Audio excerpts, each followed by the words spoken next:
ये अम्मार काज़मी साहब दा अफसाना है। एक गूंगी मां दी कथा। मां धुप्पे बैठी हीर वारिस शाह दी हमद पढ़ रही सी ते बाहर मनादी हो रही सी, जेड़ा बागी रैफल मोड़ेगा उन्होंने 3 टके ते जेड़ा कैदा मोड़ेगा उन्होंने 6 टके दिते जाणगे।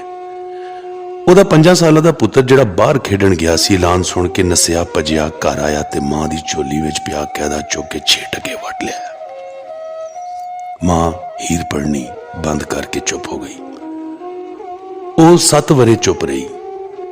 फिर एक दिन वड्डा होया पुत्र हसदा खेडदा नचदा गाउंदा घर आया ते मां नूं खुशखबरी दिती, बेबे वेख मैं अपना कैदा मोड़ लिया वां। सरकारां मैथों मेरा कैदा 6 टकियां विच लैके मैनू नवां नकोर कैदा मुफ्ती दे छड्डिया है। मां ने आसां उम्मीदां विच डुबियां वेलियां अखां नाल पुत्र दे हत्थ विच फड़िया कैदा वेख्या। कैदे ते लिखिया सी, उर्दू का पहला कायदा। मां मुड़ कदी नहीं बोली। मां गूंगी हो गई, मां मर गई।